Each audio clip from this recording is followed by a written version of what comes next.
Hey guys, tonight we're heading to the coast of East Africa, to a place where the Indian Ocean sighs against sandy shores and the air hangs thick and sweet with the scent of cloves. You're standing on a small, sun-drenched island, the kind of place where the ocean seems to stretch out forever, whispering stories you can barely hear. The heat of the day has started to fade, and a gentle breeze, smelling of salt and something vaguely floral, rustles the fronds of the palm trees behind you. You can hear the distant, hypnotic clinking of a fishing boat's rigging, a soft, metallic lullaby as it rocks gently in the harbor. Before you, a forgotten city sleeps, its stone walls and coral houses worn smooth by time and sand. This is the ancient city of Pate, and we're going to spend the next few hours simply existing there. Now, if you were actually standing here in, say, the 14th century, you'd be in for a surprise. You wouldn't survive a day without a guide, and not just for the navigation. The social rules, the food, the very way of life would be so foreign to you. It would be like landing on another planet. So before you get comfortable, take a moment to like the video, and subscribe, but only if you genuinely enjoy what I do here. Let me know where you're listening from, and what time it is for you. Now, dim the lights, maybe turn on a fan for that soft background hum, and let's ease into tonight's journey together. You close your eyes and feel the sun on your face, a gentle warmth that soothes your eyelids. You can almost feel the fine, almost powdery sand between your toes. This is the Lamu Archipelago, a little collection of islands just off the coast of what we now call Kenya. It's a place of quiet beauty and even quieter history. Today, the island of Pate feels sleepy. It's a place of small fishing villages and ancient ruins, a destination for the dedicated few who seek out forgotten corners of the world. But back in its heyday, it was a bustling, vibrant hub of the Swahili civilization, a network of city-states that dotted the coast from Somalia down to Mozambique. The Swahili culture, you see, is a fascinating and beautiful blend. It's a rich tapestry woven from threads of African, Arab, and Persian traditions, all tied together by the great, wide blue expanse of the Indian Ocean. Its name even comes from an Arabic word, Sahil, meaning coast. So when we talk about Pate, we're not just talking about one city. We're talking about a whole world, a whole way of life that was born from the soft whispers of the monsoon winds. The air thickens with the scent of drying fish and the faint perfume of a cooking fire. You walk down a narrow alleyway, your bare feet padding softly on the packed earth. The houses are made of coral stone, a soft, creamy material that has been carved and shaped by hand. They're tall and blocky, with heavy wooden doors carved with intricate patterns. Historians still argue about the exact origins of these Swahili city-states. Some suggest they were founded by Arab or Persian traders who intermarried with the local Bantu-speaking African communities. Others believe they were purely African cities that simply adopted Islam and integrated with the wider Indian Ocean trade network. What's not up for debate is how they flourished, on the gentle currents of the trade winds. For centuries, these winds, the Kaskasi and the Kusi, would bring ships down from Arabia and Persia in one season, and then sweep them back home in the next. It was a rhythm you could set your watch to if you had one, and it was a rhythm that allowed cities like Pate to thrive, to become centers of commerce and culture. It's kind of like how your Amazon Prime delivery depends on a global logistics network, only this was a bit slower, a bit more poetic, and a lot more dependent on the whim of Mother Nature. If the winds didn't blow, you weren't getting your spices or your silk. Pate was more than just a trading post, though. It was a place of deep cultural and religious significance. The city had its own sultanate, its own political intrigues, and its own unique style of Swahili architecture and art. As you wander through the quiet lanes, you can imagine the sounds of a vibrant port, the chatter of merchants haggling over prices, the distant call to prayer from a mosque, the soft thud of textiles being unloaded from a ship. The fact that the city was built from coral stone, a material that's both abundant and surprisingly soft, gives it a particularly gentle quality. The buildings feel organic, as if they grew out of the earth itself. They're porous and cool, perfect for the hot climate, and they feel like they belong here. The quiet murmur of the ocean is a constant companion, a soft background hum to the gentle life of the city. We'll get more into that in the next section, but for now, just let yourself be here, in this moment, on this peaceful island. Feel the breeze, smell the salt, and listen to the quiet. The sun has set now, and the darkness is a soft, velvety blanket. The only light comes from a few flickering oil lamps and the brilliant star-strewn sky above you. As you settle in, let's go back even further, to the very beginning of Pate. The true origins of the city are shrouded in what can only be described as a gentle, historical mist. The local legends tell of a sultan from Yemen, or perhaps Oman, who was forced to flee his home and through a series of tranquil and slightly unbelievable events, ended up on this very island. He and his small retinue were said to be the founders of the city, bringing with them the seeds of Islam and a new style of governance.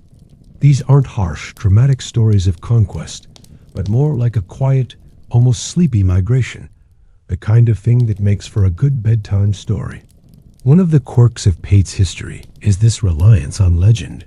There isn't a single, pristine founding document. Instead, you have this rich oral tradition, a series of narratives passed down through generations. And it all points to this soft, almost accidental birth. The story goes that this founder, who may or may not have been a real person named Oanam Ku, arrived with a calm purpose, not a conquering army. He settled, he traded, and he married into the local community. It's a wonderfully boring, low-stakes origin story. Nobody got a sword forged from a dragon's breath. Nobody had to slay a mythical beast. It was all just a bunch of people settling down. This particular narrative, peaceful, multicultural founding, is a pretty common motif in Swahili oral histories, which is a lovely change of pace from all the usual historical sagas of brutal empires and endless battles. It's a history built on slow trade and gentle intermarriage, not on blood and iron. Now, historians still argue whether these legends are a literal recounting of events or more of a symbolic history, a way for the later ruling dynasties to legitimize their power and their Arab or Persian heritage. It's one of those delightful little scholarly puzzles. Did a single person, a mythical founder, truly start the city? Or was it a gradual process of cultural blending? Was it more of a slow, organic growth from a small fishing village into a major trading hub? Either way, the result was the same. A sophisticated and prosperous city-state that was a master of maritime trade. The city didn't just appear overnight, of course. It grew steadily, brick by coral brick, from a small settlement into a fortified town. You could almost hear the soft chipping sound of stone masons and the quiet chatter of early settlers as they built the first houses. As Pate grew, it became a major player in the Indian Ocean trade network. And this is a fact that we know with a fair bit of certainty, thanks to archaeology. The ground here has surrendered a fascinating array of artifacts over the years. As you walk through the ruins, you can almost imagine the dusty ground giving up its secrets. One of the most common finds is pottery shards of beautiful glazed ceramics from Persia and intricate porcelain from China. This pottery tells a silent story of a city connected to a global network of trade. They weren't just buying stuff. They were at the heart of the whole thing, a central node in a web of commerce that stretched from Africa to Asia. These weren't just fancy teacups. These were physical links to cultures thousands of miles away, all brought to the island on the back of the gentle monsoon winds. Imagine a ship pulling into the harbor after months at sea.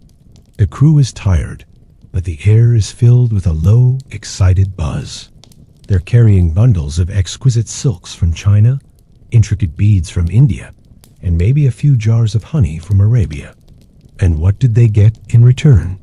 They would have loaded up on things like mangrove timber, ivory, and most importantly, gold.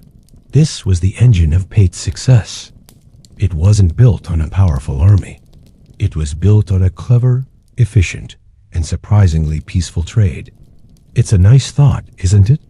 A city that flourished because it was good at moving goods around. It's a much more relaxing way to run a civilization.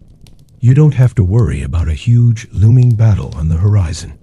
You just have to worry about making sure your scales are balanced and your trade routes are clear. It was a history built on a whisper, not a shout, and it's a wonderfully calming thing to reflect on as you let your mind wander and your body relax. You can feel the air growing cooler now, the night breeze carrying a hint of distant ocean spray. We've arrived at Pate's golden age, a time roughly from the 13th to the 17th century. This is when the city was a quiet but powerful force, a small jewel in the vast crown of the Indian Ocean trade. Its fame wasn't shouted from the rooftops. It was whispered from port to port, carried on the gentle monsoons. Imagine being a merchant in medieval Baghdad or a trader in Ming Dynasty China. You'd have heard of Pate as a reliable, prosperous stop, a place where you could get your hands on some of the finest goods from deep within the African continent. The city itself would have been a mesmerizing, if sleepy, sight. The main streets, if you can even call them that, were narrow and winding, perfect for keeping the harsh sun at bay. The houses, all made of that lovely, porous coral, would have been whitewashed, glowing softly in the moonlight. As you walk through the imagined streets, you can smell a heady mix of salt, cinnamon, and the deep, earthy scent of timber. The houses weren't just simple structures. They were works of art.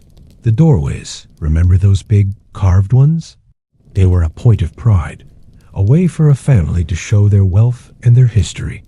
Each one was a unique, silent story, telling of a family's lineage and their place in the city's hierarchy. Some of them even had Quranic verses carved into the wood, a quiet sign of the city's deep religious faith. The economy of Pate was built on a simple but brilliant model. They were the ultimate middlemen. They weren't just producing their own goods. They were a nexus for things coming from all over. Ships would arrive from across the Indian Ocean, their holds full of things like Chinese porcelain, Indian textiles, and Persian ceramics. In return, the merchants of Pate would offer up ivory, gold, rhino horn, and for a time, enslaved people from the interior of Africa. This is one of those less than rosy aspects of the history, a fact that's important to remember even in our sleep-friendly journey. The trade was often deeply exploitative, even if the city itself was a picture of serene prosperity. The wealth that built those beautiful coral houses was, in part, purchased with human suffering. Historians still argue about the exact volume and nature of this trade, but it's a sobering reminder that even the most peaceful-seeming civilizations have their darker chapters. One of the quirky little tidbits about this period is the role of coins. Pate, like many other Swahili city-states, minted its own copper coins. These weren't fancy gold doubloons. They were small, simple, and a little bit rough around the edges, but they were a huge deal. They signified a city's independence, its economic self-sufficiency. Imagine the feeling of holding a tiny copper coin in your hand, a coin minted right here on this small island, knowing that it was recognized and accepted by traders from thousands of miles away. It's a physical, tangible link to a world that feels so impossibly distant now. It's like finding a bus token from a city that no longer exists. It's just a whisper of a time that once was. The people of Pate at this time would have been a fascinating mix.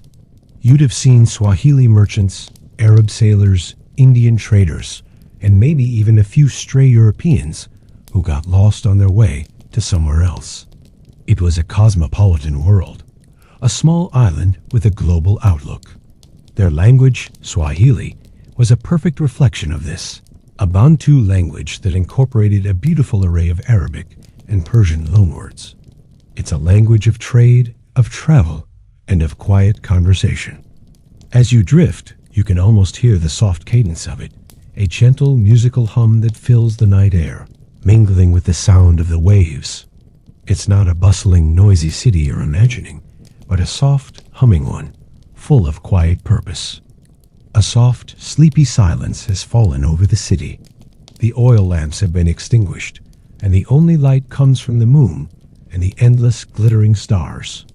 As you lie here, listening to the gentle lapping of the waves, you can almost feel the quiet rivalries that were at play. Because, like all things that rise, Pate was also destined to fall. And its decline wasn't a sudden, dramatic event, but a slow, almost imperceptible fading, like the last embers of a campfire at dawn. The whispers of its demise began not with a war, but with a friendly rivalry. To the south, on a neighboring island, a new city was slowly but surely rising. Lamu. It was a younger, more energetic sibling to the ancient, sleepy city of Pate, and for a time, they coexisted peacefully enough. But as centuries wore on, Lamu's star began to ascend. It had a better harbor, a deeper, more protected port that could accommodate larger ships.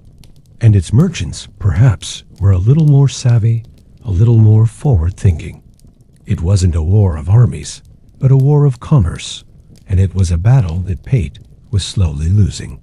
Historians still argue about the precise turning point, but many point to the shifting trade routes and the ever-increasing size of ships as the main culprits. It's hard to compete when you're a sleepy little port and your neighbor is a bustling international hub. You can almost feel the slow-motion shift. A ship that might have once stopped at Pate's harbor now sails a little further south to Lamu. A merchant who might have once haggled for spices in Pate's quiet lanes now sets up shop in the more vibrant souk of its rival. The money, the people, the energy, it all starts to drift away, drawn by the stronger currents of a new city. It's a gentle kind of tragedy, the slow sinking of a once great city into irrelevance. There's no great battle, no epic siege, just a quiet exodus. The Sultan of Pate still held court, still presided over the city, but the power had slipped through his fingers like grains of sand.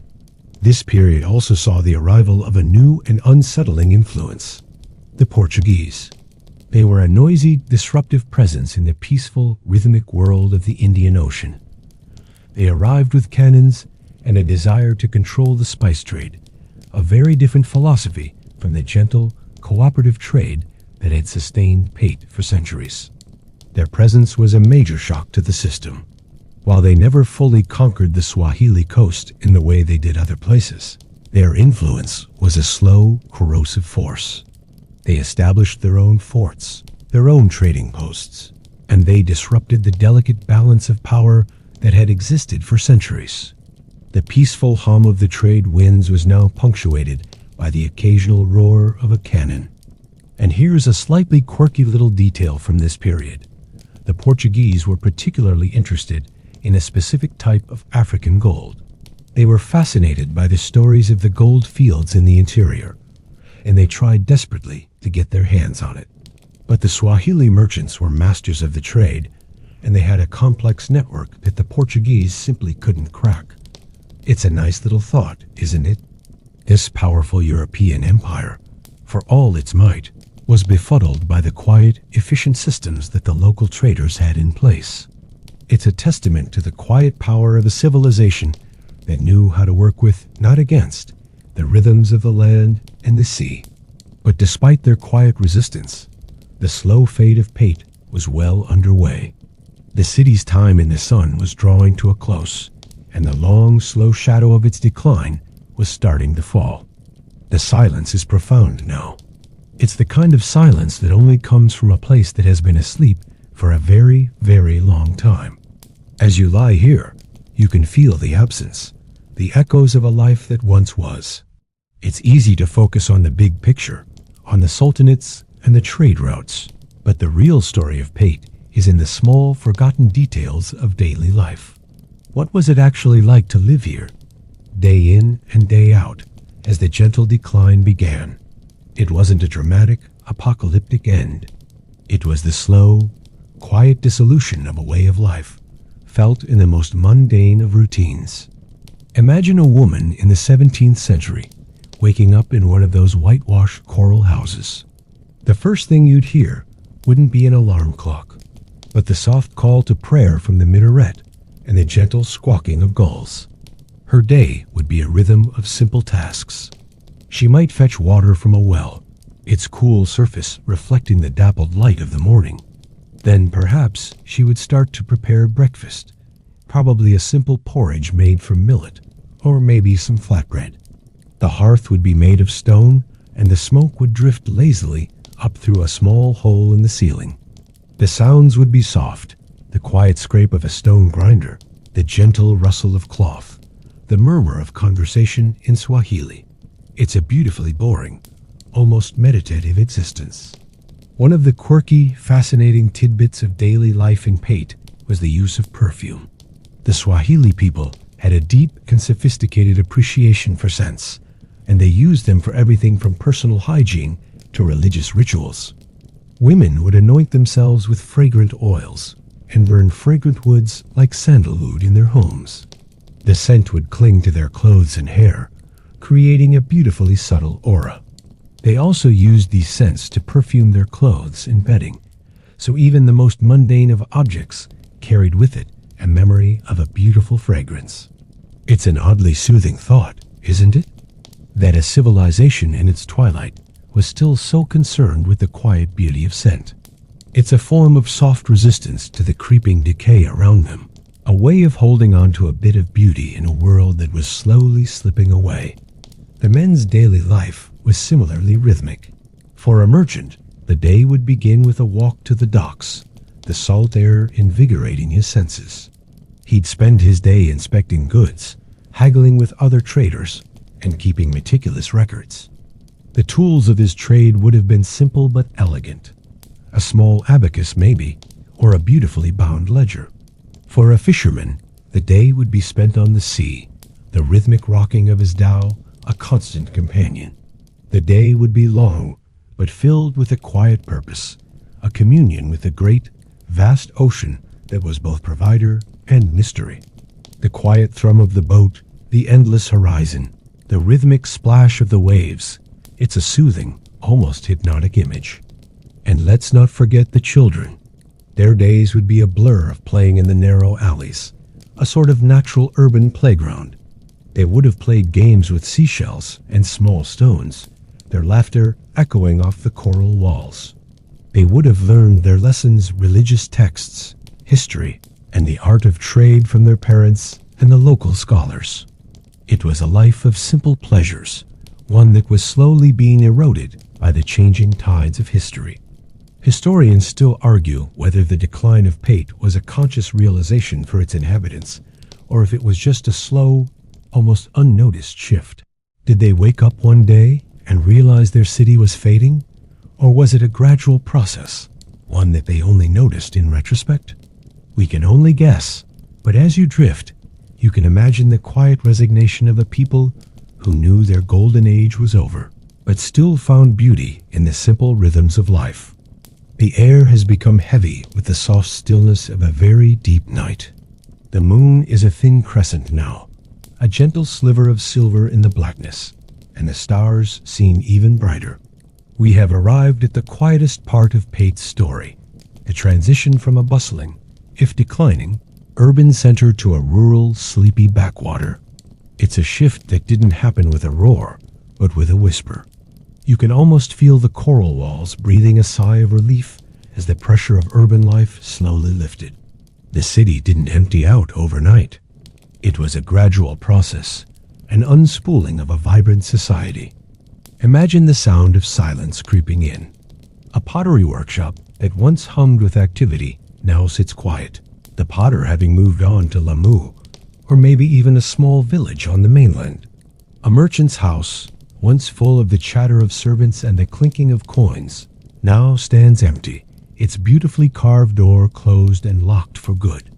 The streets that were once full of the soft thud of footsteps are now overgrown with weeds. The coral houses slowly being reclaimed by the jungle and the sand. It's a peaceful kind of decay, a gentle surrender to nature. There's no sudden collapse, just a slow, quiet fading. The people who remained were those who were too old to move, or those who simply preferred the quiet rhythm of the land to the hustle and bustle of a port city. The life of Pate became less about global trade and more about local subsistence. The focus shifted from gold and ivory to fishing and farming. The grand houses of the merchants were slowly replaced by smaller, simpler huts.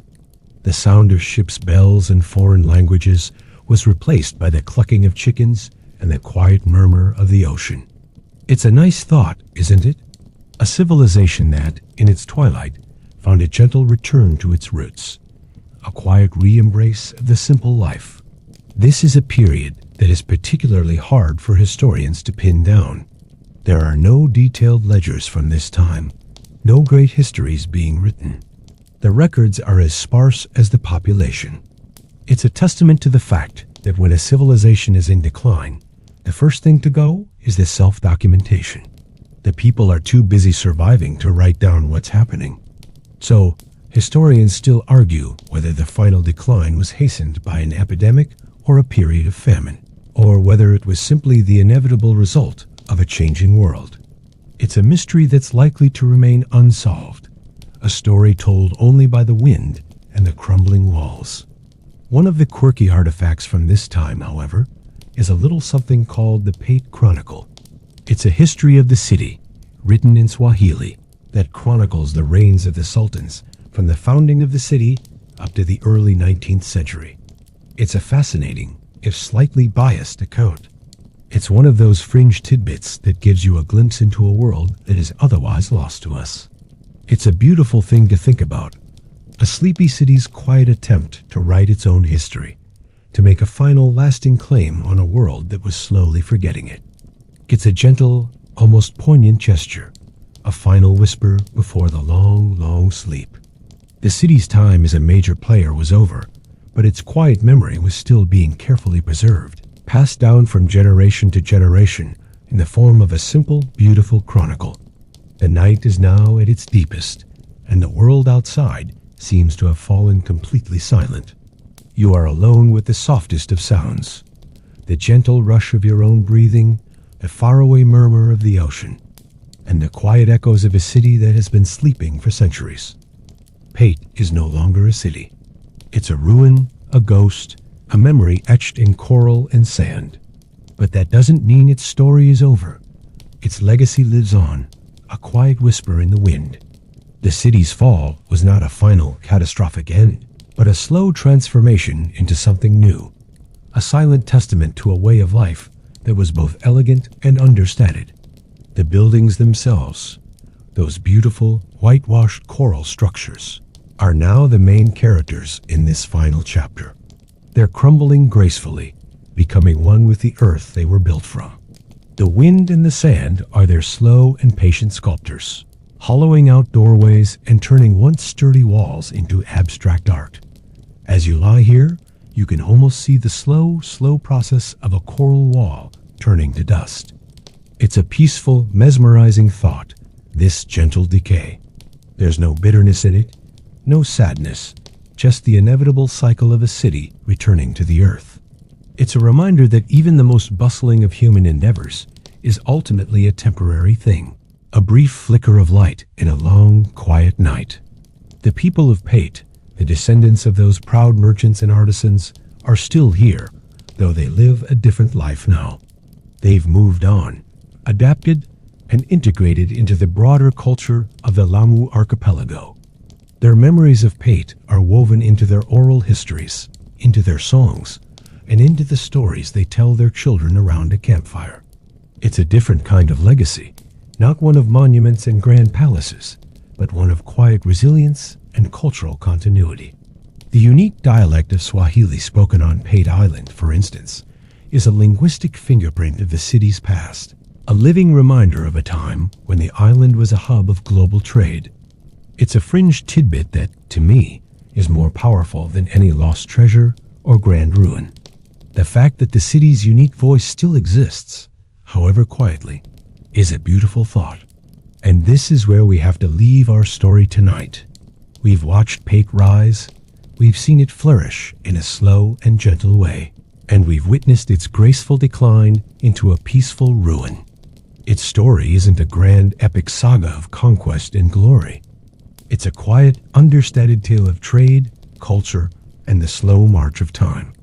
It's a reminder that some of the most beautiful stories are the ones that are told in a whisper, not a shout. Historians still argue about the precise cause of the final abandonment of the city. Was it a devastating Omani raid, or simply the slow trickle of population to more prosperous towns? We'll likely never know for sure, and perhaps that's for the best. The mystery adds to the quiet charm of the place, a final secret kept safe by the crumbling walls and the endless whispering ocean. So as we leave the sleeping city of Pate behind, let the imagery of its gentle, peaceful decay settle in your mind. The soft, sandy ground, the whitewashed walls, the warm night air scented with salt and memories.